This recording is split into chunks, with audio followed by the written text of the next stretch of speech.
I found out what that was, man. It's the when they look at it, it's called the Islands of the World. It's in Abu Dhabi.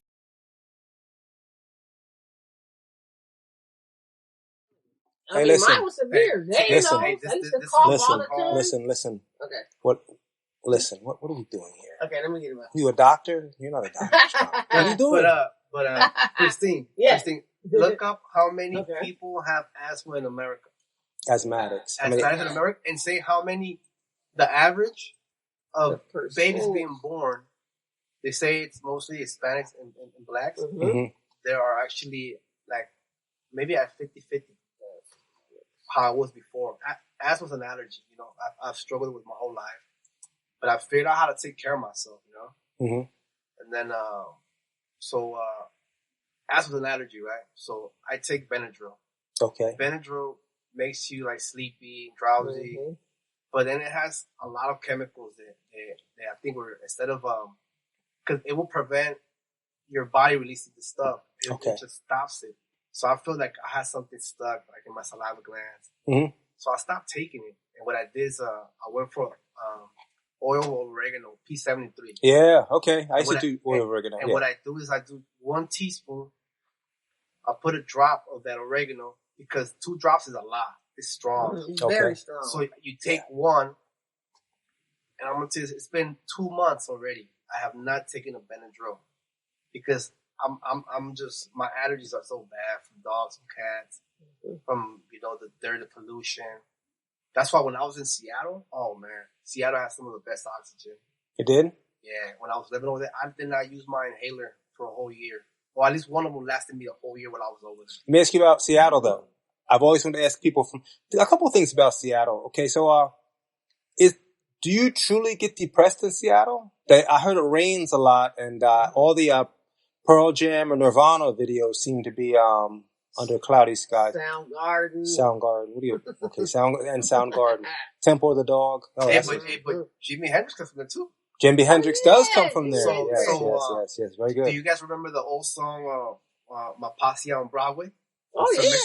Yes. All right. So one day I just Googled I was going to Seattle Central Community College. Okay. And then I'm like, so I Googled on that was my first phone, man. I had a Nokia. So I look, I'm like, record stores, you know, around here because that's what I knew about Seattle. Seattle has record stores everywhere. I didn't know about that. Okay. So I found one, and the one that I found was right in front of this restaurant called Dick's. Oh, I heard this song. Yeah. Good food, man. It's kind of like I want to say, you know, like In-N-Out maybe. Listen, but their own little style. Listen, JaySlay, was it a rap song, iconic rap song, like worthy? Yeah, it was good. Okay, so it should be in a rap song, like it should be because Dick's is iconic now. That's where everybody will go from the college, you know. Fridays or. And that's what he said in the song. Sir Mix-a-Lot said that in the song. When he picked up the college girls.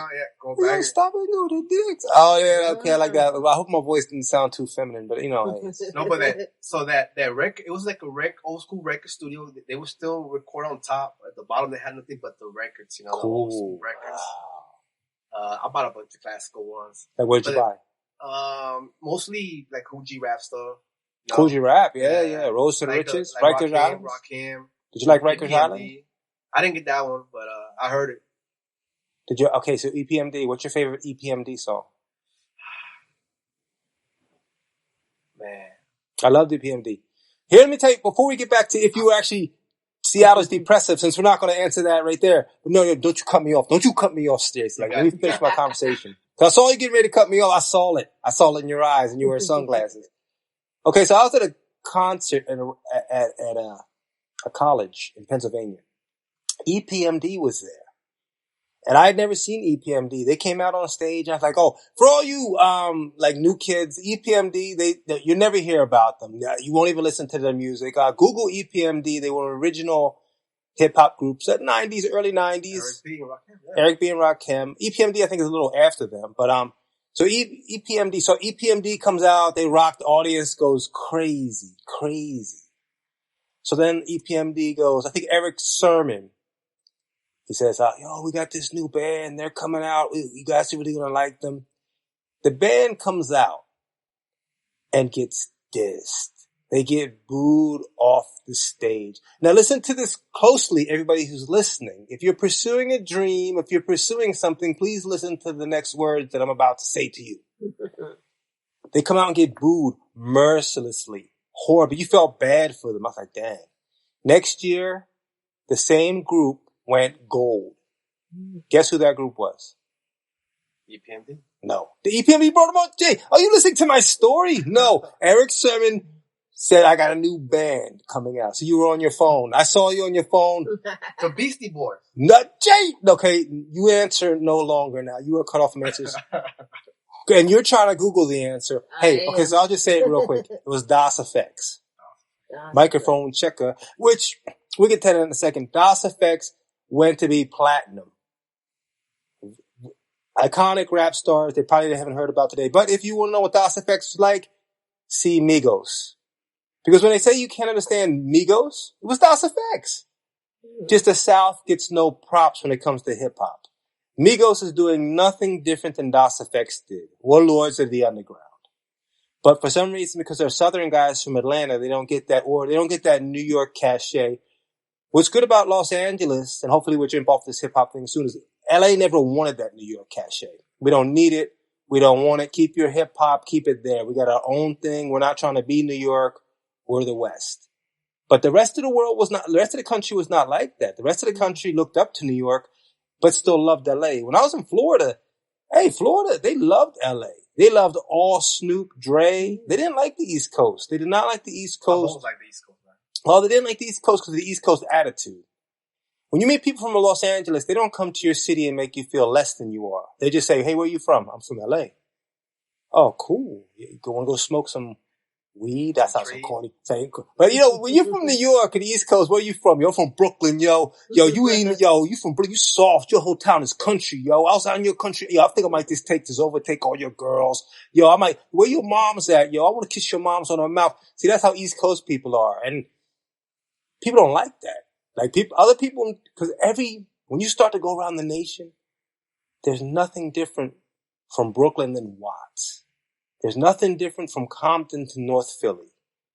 Atlantic City, Fresno. It doesn't matter. If you go disrespect somebody in their city, bullets work the same. Fists work the same. Knives work the same. So I got a big awakening when I came to Los Angeles. Because, I'm from the East Coast. I'm from New Jersey. Not like a poor place, but not like a hard place. But when I started taking that blue line, and I started seeing LA, and here's the thing about LA. Let me look into the camera and I'll tell you this.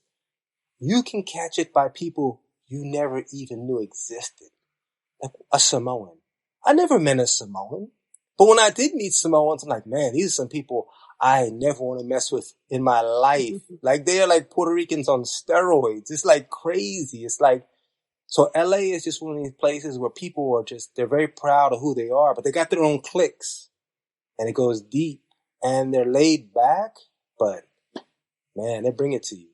They bring it to you in a bad way. East Coast, you're going to get it there on the spot. LA, they'll wait for you. They get you later. That's why the drive-by was invented. The drive-by was invented to get you later. It wasn't invented to get you then. The drive-by was invented. Okay, we're just going to smoke. We're going to plot on you. We're gonna strategize on your downfall. We're gonna talk about how we're gonna get you in the parking lot and execute it. Go ahead, Jay. That's interesting. Yeah, like there's a saying that I grew up, listening to. I would hate to, but I'll be more than glad to. Mm-hmm. That's how it was. Yeah. That's the mentality. But they don't want to mess the party up in LA. Look, people work too hard for their money. There. Exactly. They work too hard for what they have. So they don't want to blow it because they know LA, Los Angeles is a police state. So the littlest thing can get you in jail with some very dangerous people. You can be somebody on a DUI and next thing you're in a bullpen with some Crips who got bodies. And, that can happen anytime, anywhere. So people out here don't want to rock the boat, but if you make them rock the boat, they're coming, more than glad to. They're coming hard. Like they're not going to come soft. It's not pity pat time. It's out the window, boom, boom, boom, 405. good luck catching somebody who does a drive-by on you and jumps on the 405 or the 10 or the 110. It's all freeways. It's all freeways. So if somebody does something, they're jumping on a freeway, and good luck.